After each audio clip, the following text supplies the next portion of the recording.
By late 2025, Karlos Nasar was the most dominant weightlifter on earth. An Olympic champion, 3-time world champion, and 3-time European champion. He's got it. He's got it. Karlos Nasar, 3 for 3. But behind all of the medals, unknown to the entire weightlifting world, a conflict had begun unfolding between the Bulgarian Weightlifting Federation and Karlos Nasar. Сума голяма сума пари ще трябва да дължа като глоби. Ами предлаган съм на Кувейт, на Бахрейн, на Саудитска Арабия и на Катар. This is the behind-the-scenes story, a detailed timeline of how Bulgaria very nearly lost its greatest weightlifting talent of the century, and why the resolution and the future of Karlos Nasar only seems to be getting more fragile. Fat and furious. No fast, fat. Though friction between Karlos and the Bulgarian Federation had existed to a degree for years, the story of their collision erupted after the 2025 competition season, essentially straight after the most recent World Championships in October. Karlos began speaking openly about the lack of support he'd received over the last few years from the Bulgarian Weightlifting Federation, currently headed up by President Stefan Botev. Botev was one of the all-time great Bulgarian weightlifters from the 80s and into the 90s. He's in the IWF Hall of Fame. He clean and jerked 250 kilos as a 110-kilo weightlifter, which is insane. He was a 2-time world champion, and had it not been for some of his lighter Bulgarian teammates at the 1988 Olympic Games getting popped days after winning, he might have become Olympic champion. Stefan Botev claimed the top seat in the Bulgarian Federation after an unexpected special election was called early in 2024. His main goal was to stop the move towards a new system and instead to embrace the traditions of the old Bulgarian team of the 80s and the 90s. Both parties, his new one and the previous, were involved in financial crimes. After the 2025 World Championships, Karlos explained that his relationship with the Federation was effectively non-existent. Quote, "My relationship with the Federation is simple. There is none." To make matters worse, Karlos revealed he had no salary at all from the Federation, because the Federation had failed to sort out a contract with him. He clarified that for nearly a year he'd been training and competing off his own dime. Around 500,000 Bulgarian lev, which is around $300,000, was spent on my preparation this year, and I haven't received a single euro from the Federation. Everything has come from my sponsors. And those are sponsors like us, Weightlifting House, where we have a clothing and equipment line designed and used by Karlos which supports him, as well as some Bulgarian sponsors like Force Labs Supplements. This figure, $500,000 lev, $300,000, shocked the Bulgarian public when he made his statement. They couldn't believe that their best athlete wasn't receiving any financial support from his own federation. As a relevant aside, it's my understanding that the Bulgarian weightlifter Andreev Bozidar, who won a medal at the Olympic Games for Bulgaria in the 73-kilo weight category, was sleeping in the gym for months in the build-up to the Paris Olympics, because he too was paid nothing by the federation. And so, unlike how most of your favorite weightlifters in the USA, China, Georgia, Uzbekistan are supported to some degree by a national body, there was no federation paying Karlos, the best weightlifter in the world. The contract dispute between Karlos and the Bulgarian Weightlifting Federation wasn't as much a clash over the details as it was a collapse of basic communication. With the goal of formalizing his relationship with the Bulgarian Federation, Karlos took the contract which had been sent to him a while ago by the Federation. Предлагали договор или вие не го приемате? Аз имам предложен договор, обаче договорът просто е абсурден. The contract contained, according to him, quote, absurd rules. Около, не съм сигурен, не мога да кажа точната сума, но голяма сума пари ще трябва да дължа като глоби. A clause that said he could not claim unpaid money from the Federation, conditions that would leave him owing the Federation money if followed, and terms that did not match the reality of his training expenses and independence. Аз работя с кондиционен треньор, работя с треньор по щанги, работи с личния си треньор, има масажист в щаба. There was also a clause about the federation receiving a cut of all of Karlos's sponsorship income, which I don't think is done anywhere else with any other athlete. And so Karlos sent it back with amendments, and then nothing happened. For 5 months the federation never replied. No call, no meeting, no negotiation. It was as if the contract had disappeared. Then, 1 week before the 2025 World Championships in Førde, Norway, President Stefan Botev resurfaced with the same contract as before.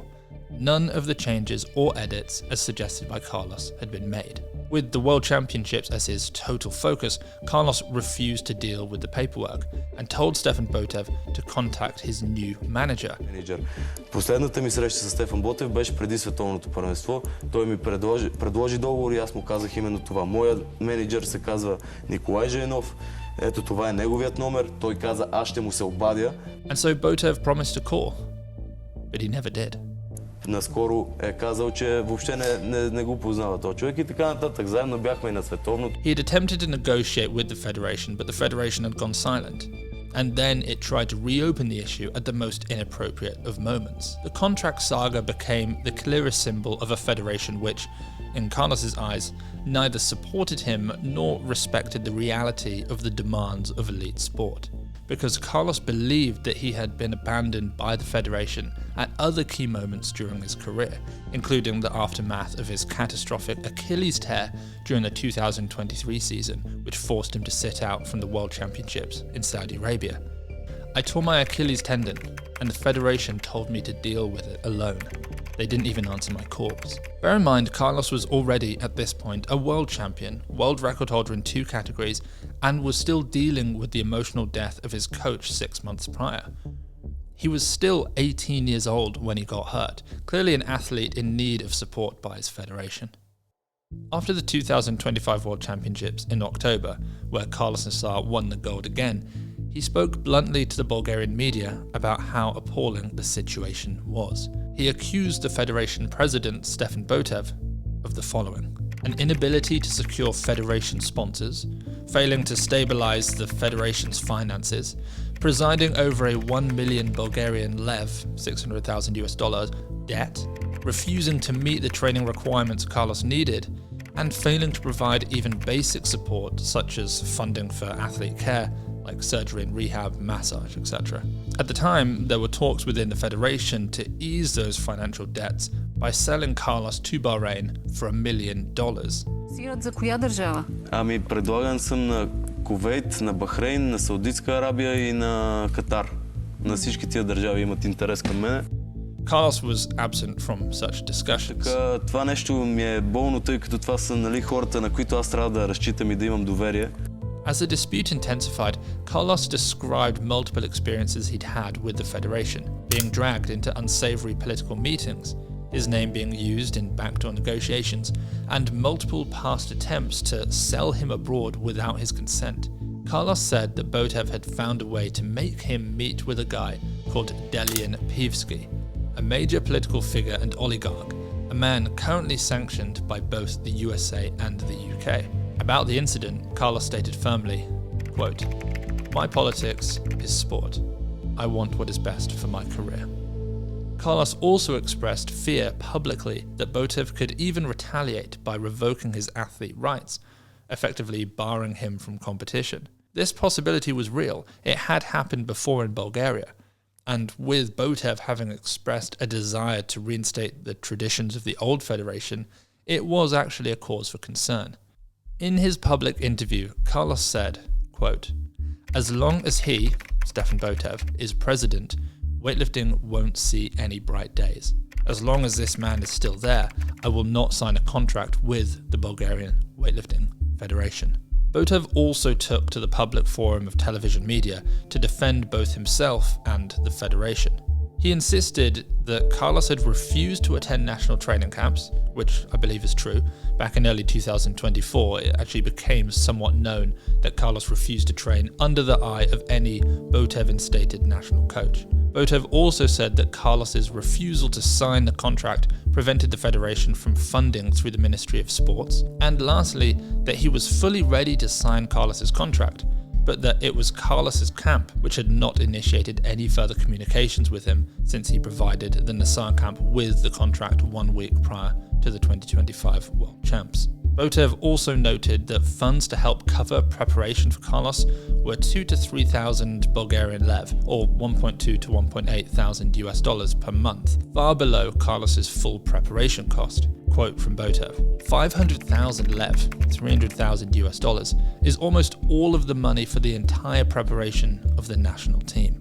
He also revealed that a sponsor had backed out of sponsoring, presumably the federation, because Karlos had refused to attend a promotional photo shoot with the full team. Publicly, the sides were now contradicting one another at every interview. And then, all of a sudden, something new happened. As internal tension escalated, several countries took the opportunity to sweep in and try to sign Karlos Nasar to compete for them.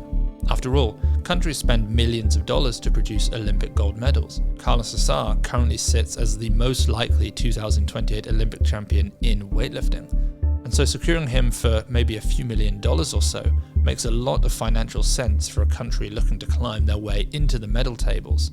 Involved in the bidding were Qatar, the home of Olympic champion Miso Hossona, Saudi Arabia, who have invested huge amounts of money into other major sports over the last few years, and also Bahrain, who have had a recent successful round of athlete purchases in weightlifting from Pan America and Europe, including Lesman Paredes, Gorman Asian, and Vanessa Segura.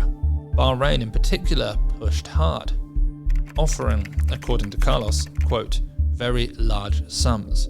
He later revealed that the biggest formal offer reached 2 million lev per year, which is around 1.2 million US dollars. Also full training freedom anywhere in the world, a guaranteed support team, and world-class facilities. During these negotiations, Karlos even flew out to Bahrain. Officially, it was for medical examinations, specifically for his shoulder, which had been causing him issues for the last year, though there was, understandably, speculation about it being related to a pending transfer. Even if Karlos had wanted to transfer to another country, he faced a significant hurdle. Due to a previous agreement made by the leadership of the old Bulgarian Weightlifting Federation with Azerbaijan, Bulgarian athletes can no longer change nationality with solely federation approval. The reason is because back in the early 2000s, the federation sold a lot of its national talent to countries like Qatar, Turkey, and Azerbaijan, and so understandably, to protect from that happening again, an athlete who wants to switch international federation now needs permission from the Bulgarian Weightlifting Federation, the Bulgarian Olympic Committee, and the Ministry of Youth and Sport.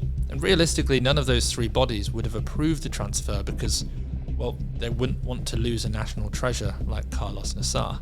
Without that permission, Karlos would, by law, have to sit out of international competition for 2 years before being allowed to lift for another nation, which would mean missing out on the start of the Olympic qualification system and missing major world competitions, meaning no LA 2028 Olympic Games. His lifelong mission of 4 Olympic golds, something no other weightlifter had ever achieved, this would become impossible. Just 1 year prior, back in the autumn of 2024, when we spent a week living with Karlos during what was his most impressive win streak yet, he spoke about his difficult childhood, the emotional trauma of growing up often hungry or without anywhere to sleep, his painful relationship with his father, the terrible death of his coach, Ilyan Iliev, days before he competed in Colombia at the World Championships in 2022. He spoke so incredibly fondly of Bulgaria, how the people meant everything to him, and how they deserved a champion, someone who would represent them well on the world stage. That pressure was what he wanted, what he needed in order to stay on the straight and narrow. The general public sentiment of Bulgarians is very much pro-Karlos rather than pro-Bulgaria. What I mean by that is that despite their love for their country, they love their heroes more. And as a result, there is almost a certain level of support for Karlos, even if he chooses to compete for another country.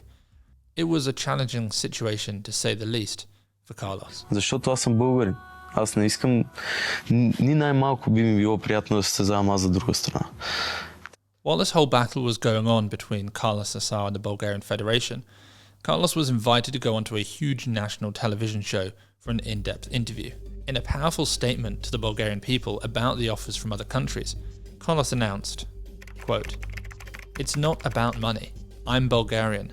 I won't listen to another anthem for any amount of money." On the one hand, other countries were offering him larger amounts of money, an opportunity to finally be paid what he deserved, and give his family everything that his traumatic childhood had kept from him. Additionally, his Bulgarian fans knew what was happening, and the judgment of leaving would not have been so extreme. And then perhaps most importantly was his love for Bulgaria. Те много хора ми казват, нали, той е като във футбола, така. Не е като във футбола при нас. Аз ще нося друг флаг на гърба си. И когато ставам шампион, ще слушам друг химн. И с други хора ще се прегръщам. И на друго място ще бъда. He loved the people, he loved his family, and he felt the deepest sense of debt to the country that had forged him. And once again, his popularity nationally soared, as did the public pressure on Stefan Botev and the Bulgarian Federation to support the Wonder Kid. Eventually, the president of the Bulgarian Federation, Stefan Botev, sat down with Karlos Nasar's new manager, WLHOUSE, for a nearly 3-hour negotiation. For context, this new guy who represents Karlos, WLHOUSE, is the real deal. He's a licensed FIFA agent and he manages a global talent agency now. With all of his experience in the sporting world managing, let's face it, superstars, he was able to convince Botev that Karlos's demands were actually pretty legitimate. These demands included transparent financial support, a reasonable contract without any punitive clauses, and a professional challenge of communications, presumably through him rather than directly at Karlos. A few weeks ago, the Karlos versus the Bulgarian Federation, or really Karlos versus Botev saga, reached a turning point. Karlos Nasar officially signed a contract with the Bulgarian Weightlifting Federation. While receiving Bulgaria's Athlete of the Month award for his World Championships title, he emphasized, quote, "I'm signing not because of Stefan Botev, but because of the people who supported me, because of Bulgaria." Днес ще разпиша този договор. И пак казвам, не заради Стефан Ботев, кандидат-президент на нашата федерация, а именно заради хората, които са ме подкрепили, тяхната идеология и заради България. Така че... He explained that the contract was only possible because his new manager had shielded him from the dysfunction of the federation, and also in large part due to the fact that there were upcoming elections within the Bulgarian Federation which could remove Stefan Botev from power.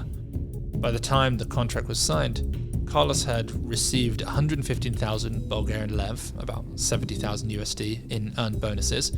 He'd started planning his official training camp for the upcoming 2026 European Champs in April, and he made it clear that the current 94 kilo category, and soon to be 95, are where he will compete. He also confirmed that foreign offers remain open to him if he so chooses, but that he is loyal to Bulgaria. And lastly, he sounded a warning that the federation remains unstable and risks total collapse with Botev at the helm. In Botev's place, Karlos had a clear preference. Quote, "I support Asen Zlatev. He can handle the responsibility. I fully support him." For those of you watching who don't know, Asen Zlatev is a straight-up Bulgarian weightlifting legend. Just a weightlifting legend. Olympic champion, 3-time world champion, this is all back in the 80s, and he famously clean and jerked 225 kilos weighing, wait for it, 82.5 kilos. Just pause the video to ponder over that lift for a moment. Okay, are you back? Let's crack on. So I was told while at the 2025 World Championships by Atanas Litkov that they had recently started working with Asen Zlatev for technical help. Behind the scenes, it would seem, Karlos had been assembling the Avengers of weightlifting to help make 2026 his best season yet. On Monday, December 15th, an extraordinary General Assembly of the Bulgarian Weightlifting Federation was called. 33 weightlifting clubs took part in the election, voting between ousting Botev, who had ruled the WLHOUSE for the last 2 years, in favour of Asen Zlatev. 2 clubs abstained. Of the remaining 31 clubs, 11 supported the incumbent president, Stefan Botev, while 20 supported Asen Zlatev. Out with Botev, in with Zlatev. But as you might expect, it wasn't so simple. By the following day, December 16th, 3 lawsuits had been filed against the legality of the election. The immediate consequences of this halt the registration of Asen Zlatev and his new board, meaning that Botev will remain as acting president until, at least, the court proceedings are concluded. In the wake of the following days, Karlos made it known that Asen Zlatev is the reason he has chosen to remain with Bulgaria. Should this legal gridlock remain into the new year, his decision to leave will once again reopen. For most athletes, the struggle ends when the competition ends. But for some, for Karlos Nasar, that's when the real battle begins. He supports world records over his head for the country he loves, a country which has struggled to support him in return. But the thing is, Bulgaria gives him something that no money can buy. It gives him a reason to lift heavy. For his mother, who struggled to raise him and his family. For his late coach, whose faith in him kept him going when he had no faith in himself. And for the Bulgarian people, who deserve a champion of their own. For now, Karlos Nasar remains Bulgarian, and the fate of Bulgarian weightlifting may depend on keeping him there. Support the greatest weightlifter of the generation with Karlos's I Win, You Lose range of weightlifting equipment and apparel, chosen by champions. Please like and subscribe for more in-depth weightlifting.